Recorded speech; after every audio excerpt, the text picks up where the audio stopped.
Hello, everybody, and welcome to the Happy Me Project podcast, the space where self-development doesn't have to be fancy, and we take the bullshit out of positive mindset. My name is Polly Matthews, and I'm a self-development coach, a former TV actress, and the founder of the Happy Me Project, which is currently a podcast, a social media community, and an online no-nonsense membership where you can join and get group coaching with me and get to work through all of my self-study courses and help you feel more happy and less crappy.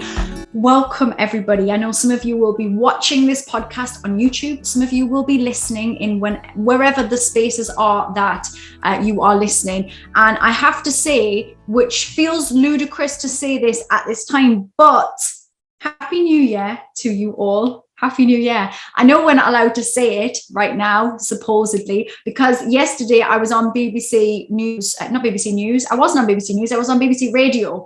I was on BBC Radio twice yesterday, which was fun. And I was chatting to the presenter on BBC Channel Islands. And we were talking about what's the rule surrounding when do you stop saying Happy New Year? And he Googled it and it was the 8th of January, which I think is too early personally. And my rule is, I guess January should really be the cutoff. But I would say that if I haven't spoken to you when I see you and it's the first time I've seen you or spoken to you in the new year, I feel like I can say Happy New Year. So for some of you, this is Happy New Year. On the podcast, it is Happy New Year because I have been in hibernation in January on the podcast. And that's purely because I've been busy and I was just not ahead of myself enough. It's important to give yourself a break. That's always the case, but very important in January when certainly here in the UK, it's a little dark and grey outside. And, you know, there's an air of the grey in the air. So that is my intro and that is where we are at. But what we're talking about today is how to deal with other people's criticism. This is something that comes up a lot for my clients. And, you know, we're gentle human beings, really, aren't we? And we all want to be liked in some form. And so that was my phone falling over, if you're wondering. I have written notes down. For those of you that know me and have been here with me for time, you will know that I do have to take notes. Otherwise, there is a chance that we will end up talking about something really irrelevant to what I started talking about because I'll go on a tangent. That's the truth of it. So I've written some notes down, but I'd propped up and it's fallen. Anyway, no one cares. It's just if you're listening to this and you can't see what I am doing, which is fiddling and twitching around and playing with my hair and stuff like that. That's what happened. Okay. Anyway, I digress, obviously, but we're talking about how to deal with other people's criticism. What do? I've got 3 little tips for you to think about, as I always like to do. So the first and most important thing is to work out whether this is actually criticism in the sense of being critical, unwarranted criticism, I would guess we would call it, or is this constructive criticism? Is this a space of being critical and unconstructive, or is this actually somebody offering advice or something in a more positive space? So I think that's very important for us to know from the offset, not Ofsted. Ofsted is what they come into schools and do, I think. That's not what we're talking about. From the offset, we need to know, is this something that is really critical of me, or is this coming from a space of trying to help? Because it doesn't either way, when it comes to this stuff, either way, it can sting, can't it? Even if somebody is coming at it from a place of it being best, well-intentioned, that doesn't mean it doesn't feel uncomfortable. None of us like to be told about ourselves. None of us like criticism in any form. We don't. Even the hardiest of us, we don't particularly like it. So our initial reaction might just be to clutch our pearls and to be affronted and to be angry or feel hurt or one of those emotions, right? Or disappointed or whatever comes up for you. So we need to park that, because if we react from that space without thinking at all, we're likely to make bad decisions, be wrong, say the wrong thing. So we take a moment. Somebody says something to you that you feel that in some way is critical. Stop. Take a moment. Look at the evidence. Be the detective. Is this actually somebody offering advice that is warranted, is helpful, is their place to discuss? You know, if it is your boss offering you some criticism on the work that you are currently doing, this is their place to say it. If their job is higher up than you in that business, doesn't always mean they're right, obviously, but it does mean that it is their place to say it. We unpick the rest of it after that. If it is a mom on the school run that's decided to tell you that you've put weight on, absolutely not. That is unwarranted, none of your business. Continue on with your day. But knowing what the difference is important. Knowing what the intention is, what the reason for it, knowing whether this is coming from a good place or not, can help you to know how to react.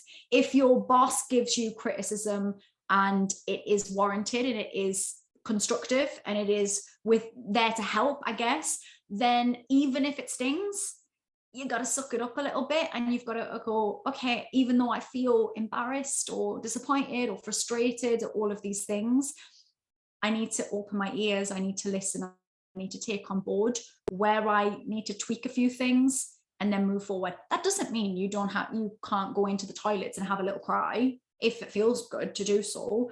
You know, we're human beings. We're not hard on ourselves because of having human emotions, but we can't stay in that space because then we've got to get to work and we've got to do the thing. So once we've established, is this actually constructive, or can I just chuck this opinion in the bin? Don't even worry about it.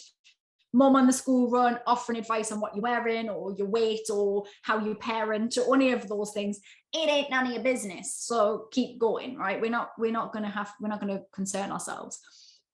The next thing I want you to try out, and I think maybe this could be a brave thing to do. I think it probably is. And it's going to take some practice for some of you who are more mild in your characters and your demeanors. I love you guys. You are amazing, sensitive souls and excellent human beings. So when somebody offers up some criticism, you can, and this is usually, if you are aware that this is an unwarranted thing that they've said, you haven't asked for their opinion, it's not their place to offer their opinion, they have offered something up about you to you where you recognize this is not constructive, this is not their place to say this to me, and so I need some more clarification on this, on where they're coming from.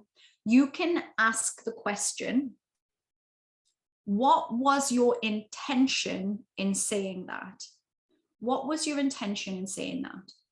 Now, that's a brave sentence to say. You're going to have to practice this out loud, okay? And you're going to have to practice this probably on, less kind of low-hanging fruit first, shall we say. Started with something small. Maybe you started in your home with your children. What was your intention when you said that? I actually said that to my daughter this morning. She offered up an opinion to her sister that my youngest daughter plays the drums. She just started. She's new to it. It is a new thing. And the youngest daughter said to the oldest daughter that somebody else that she knew, that my oldest daughter knew, did drums as well. And my oldest daughter was in a bit of a mood because it was early in the morning. So she said, he's better at drums than you. It was an unwarranted, unkind, unnecessary comment. And so I said to her, what was your intention in saying that to Texas? What was your intention? What did you want to happen? Was your intention to hurt her feelings? And obviously we got into a discussion. It was slightly heated, I'll be honest. A discussion about whether that was the right thing to say. But my intention in saying, what is your intention, which is a very circular sentence, my intention was to get her to question herself, which is what that will do when you ask that question. What is your intention? What was your intention in saying that? So if it's mom on the school run who tells you that, oh, you've put a bit of weight on over Christmas, you can say, what was your intention in saying that to me? That will make them check themselves. Sometimes people say things like offering up advice about parenting, perhaps, or just people say things and they think they can. And when they do, sometimes they say it without thinking. There are those impulsive ones out there, and those impulsive ones are sometimes me.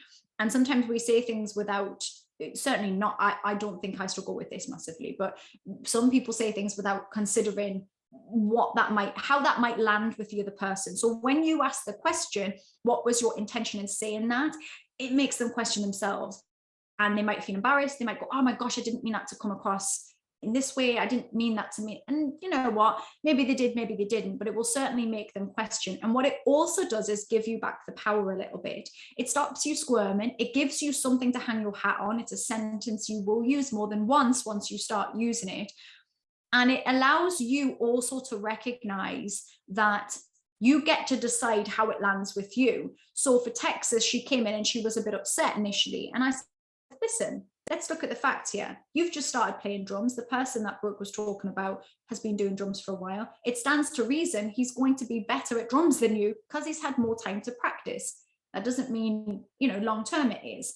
And I said, that sentence that Brooke said, it says more about her than it says about you. In that instance, it was just an unkind thing to say. She was kicking out. It's early in the morning. She's probably in a bit of a grump because it's too early and she's getting ready for school and all of that business. But what I was trying to explain to Texas is that it's not about her. The comment was about Brooke, and it says more about her in that instance. Now, I'm not vilifying Brooke here, by the way. Texas also said she hated me this morning. So, what was your intention in saying that, Texas? Her intention was to make me feel bad because I wouldn't put her hair in for the third time today. So that was what was happening this morning. But I'm just making sure, just balancing it out there. We're all assholes at times, including me. So, but when we say what was the intention, it allows us to have a moment to think. And it also allows us to remember that the person who's saying something that is perhaps unkind, and this could be on social media, there's a lot of people, whether you want to call them trolls or not, it could just be someone saying something and commenting on something. It's coming from them most of the time, unless you've asked the question.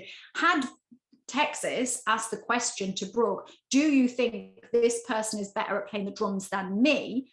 Then the answer, whatever Brooke says, whether it makes Texas feel good or not, then Texas should expect to get that answer and should bear the consequences of that. If we say, does my bum look big in this, the old question, and we get an answer we don't like, well, that's on us because we asked the question and the person is offering what they think is the answer. Whether you think they should lie about that or not is a different conversation.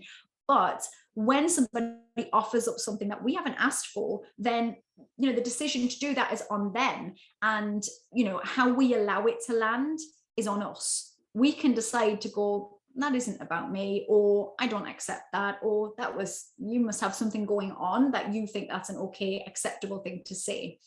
So the last thing to think about is remembering that other people's opinions or none of other people's opinions of you are none of your business. And if somebody is saying something unkind to you without any, push from you, it's not, with somebody just saying something that's just unkind for no reason, then that's on them. And it says more about them. Happy people aren't unkind to other people. Happy, confident people with high self-esteem do not spend their time offering up unwarranted advice to other people. It's usually because somebody isn't feeling good about themselves. We all have it in us, right? We probably all, in fact, guaranteed 100%, I call BS if you disagree. We've all said something crap to somebody else in a moment of not feeling great, in a moment of trying to get a laugh. And, we've all done that. We have. And even if we feel a bit embarrassed and ashamed about that now and hope to be better next time, we will all do that. So it's not to be overly critical of other people either, but just recognize that just because somebody said something doesn't suddenly make it truth. It makes it an opinion. It is one opinion in a myriad of many, many opinions of you. Good, bad, and ugly. And none of them have anything to do with you because we are only interpreting other people based on our model of the world. So how I interpret you will be different to how another person interprets you. And you, who you are as a human being, is lovely. And who you are is your version of that. And we can only look at you and decide who other people are based on our own version of the world, which means there's many versions of you in other people's minds, which, you know, can be an interesting thing. In fact, another thing that I like to say to myself, so this is not something that I say to somebody else, but when somebody offers an opinion, and this might be the time that you're working out, constructive, unconstructive, is this good or not? Like, how do I take this? While you're working it out, I just say to myself, interesting. That's interesting. Because I always, when it comes to mindset, like to be, and like us to be, the detectives of our own mind. So if I can say, that's interesting, that allows my brain the space to unpick it a little bit and go, oh, okay, so I wonder why they've come to that conclusion. Or I wonder why, not even I wonder why they've come to that conclusion, but I wonder why they felt I needed to hear that. And bear in mind, guys, I've had some horrific, hellish comments on my social media in the past. I'm lucky that I don't get it a massive amount. I think it's possibly because I call that out. And so people feel a little bit nervy, a little bit scared. I'm just going to have a drink there for those in the podcast who are listening to the podcast. Hang on one second. Oh God, I've choked myself. I suddenly became aware that some people don't want to hear me gulping in some awful ASMR that we didn't ask for. It was very unwarranted. I've said unwarranted too many times in this podcast. I apologize if you're starting to play unwarranted bingo and it's annoying you. What was I talking about? Now I've completely forgotten what I was talking about. Oh dear. Well, what we were talking about is that other people's opinions are none of your business. And I was saying that, interesting. So yes, in my time, I've had lots of comments where people have told me my eyebrows are hideous, which is just ridiculous because they're not. And that's their version of the world. And what a horrible world that you live in where my eyebrows aren't good. I dread to think what you think is a good eyebrow, and not so about that at all. Or that I'm a narcissist, or that I whatever, you know, I'm a bad mom, I'm full of myself, I don't know, there's loads. I mean, there's loads. And I struggle to remember them, not because some of them have got in. There have been times when I've allowed them to get in, when there was a lady who spent a lot of time on my social media for a time. I think she might still be there. So you might still be on my YouTube, but she spent a lot of time commenting on my stuff, especially around the time that my husband died. And she felt the need to say things like, perhaps you didn't love your husband, you don't talk about the impact, or you don't really show any emotion. And which is so sad that, and it was so sad that she felt the need to post those things. And so there was one occasion when it made me cry. And the reason it made me cry was because I was having a bad day. I was having a bad grief day, and it just the armor was chinked and she got in, and I missed all of these processes that we're talking about now. I allowed it to be my business, not her business. And I let it in because I was hurt and I was sad and I was grieving. However, I very quickly checked myself and reminded myself of that's interesting. Why would you post on a grieving widow's video not yet a year past her husband's death about how she probably didn't love her husband? What does that say about you? Because it says more about you than it says about me. And so now I always, you know, any of those kind of comments, any crap comment online where I don't think it's valuable, and I will listen to comments, don't get me wrong, like if somebody says to me that, you know, that wasn't very good when you did that, I'm more than willing to listen. In fact, a great example of that is a gorgeous lady gave me some feedback on my membership, and it wasn't massive, it wasn't bad. It was just something that I hadn't quite got right. It was to do with the onboarding of people in my membership, the tech side of things, a few things, not really necessarily stuff that I understand, the tech side. And I could have crumbled and felt really bad about that because we're humans. But I thought, this is a perfectly great way for me to be even better at what I do, because we need feedback, especially if you have a business. You need feedback to make sure you can make it extra good. And because I care so much, honestly, I care so much about giving value for money when it comes to the work that I do, whether you're coaching with me one-on-one, whether you're in the membership, whether you know, even the stuff that you get for free. I want it to be great. I want you to go away thinking, I've got a bit of knowledge there, right? I've had a laugh. I've got something from it. I've felt like a human, because Holly's a whole heap of chaos and mess at times. And so it's allowed me to feel more human. I want you to get something from it. So anytime people give me valuable criticism in a positive, you know, or not even criticism, just, you know, it'd be really good if you did this, advice even, which is what this was. That's great, because then I can go, okay, I can be better. I can really help even more, or I can make it a better experience again. And so it's really good when we get that. And I'm very open to that. However, if I get stuff where I know that's just somebody being mean, like that they've got something going on, usually I use humor and just offer them hugs and love. And yeah, but I'm very lucky. I don't get a huge amount, but I'd be interested to hear what you guys have in your own personal lives, because I am aware that my world is often very much online, and my business is online, my stuff is out there. And so that, you know, it does make it slightly different to everyday normal jobs, whatever normal really means. But it, you know, I'm aware that that is different, and it'd be interesting to hear where criticism comes from. Maybe it's family, right? That's often where it comes from. When, especially having had Christmas, you've probably been back to see family, and you know, sometimes family's a little free with their opinions on what you look like or what you've done, or, you know, what's going on in your life. So it'd be really great to hear from you, and how you've dealt with it as well. You know, I'm always willing to learn from you guys and to hear what you do. But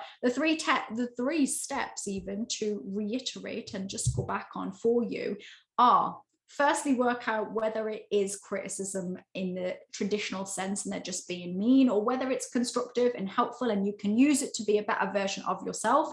Then use the sentence, what was your intention in saying that? Ooh, it's a great sentence, great sentence. And then remember with your whole heart, other people's opinions of you is none of your business. Pass it back. If it's just criticism, it's just mean, pass it back, ain't none of your business. Send it back. It's their business, not yours. Know who you are, stay in your own business, build your own self up, build your self-esteem, work on your own mind. When you know yourself and you're really solid in who you are, people can't get in. They can't touch it. I don't mean that loving people can't get in. I mean the people that want to be critical and mean and bring their negativity to you, they can't even touch you when you've got that strong sense of self. I really feel I need to put my teeth back in today. I've been working on a session that I'm doing tomorrow on money mindset, and I've been running through it and practicing, because I practice what I do, and there's been a lot of talking, and after a while I think my brain and my mouth no longer connect with each other, and that's where we are at. So, you know, welcome to 2022, the year when we embrace all of our flaws in the same way we have done every other year. Or that's maybe just me, but I hope you will join me in this. I've got loads of exciting things happening this year, and I'm really excited to tell you about it. I'm hoping next month I'll be able to tell you something major. I'm excited. I'm so excited, really excited. And being one of those annoying people that is saying that and then not really telling me what it is. Some of you might know because I'm impulsive and tell you things that I shouldn't. But I'll be able to tell everybody probably next month. I don't know, maybe soon, but it's exciting. Anyway, if you want to join the membership, which is really gorgeous and lovely, and our next group session will be on February the 3rd. And that's our February session. We have one every month where we get together, we do group coaching, I answer your questions. I'm implementing new things all the time so I can help you to feel seen. This week, I've decided that once a month, I will be allowing members to send me their own personal challenges, mindset challenges via email for 24 hours. I'll do it for once a month, and people can drop their stuff in there with me and I will answer them and just give people a little personal feedback. We have some amazing guests that are coming into the membership every month. We have 2 guests that come in, offer their own expert advice on what they do. We've had yoga people and breathing experts and decluttering experts. We've got what else we've got coming in? We've got a love and relationship specialist coming in. We've got I can't think of the word. what is the word that I'm thinking of? A self-defense person coming in to teach us about self-defense, all kinds of things. I'm trying to bring in people that are really interesting, and either they've got a really inspirational story and they've, done something great with their lives that's going to inspire us, or they've got a specific skill that we need to learn, and I'm bringing them in, and I'm bringing in different people to perhaps you have seen in other spaces, especially if you do a lot of online courses. And all of this you get for £20 a month, which is £5 a week, guys. And I know you're spending £5 a week on something that is possibly not as valuable as working on your mind. I will welcome you in with open arms, and all of the links for this will be dropped below. And that is it. That is the end of my first podcast of 2022. I like 2022. I like the number 22. I don't know why, but I do. It felt like a rhyme. It wasn't meant to. Oh, right. Stop for the love of God, stop me now. I'm going to finish this up, guys, and just say I will see you in the membership. I will see you next week on the podcast, and you're all incredible. I love hearing from you. And if you're watching this on YouTube as well, make sure to subscribe. And on the podcast, make sure to do all of the stuff, follow, comment. If you're listening even through Apple, do leave me a little comment, because it does matter. And I really appreciate you. Genuinely, I appreciate you so much. And it's gorgeous to connect and to hear from those that listen to the podcast and watch the podcast now, which will be on YouTube. And I will speak to you all very, very soon. Peace.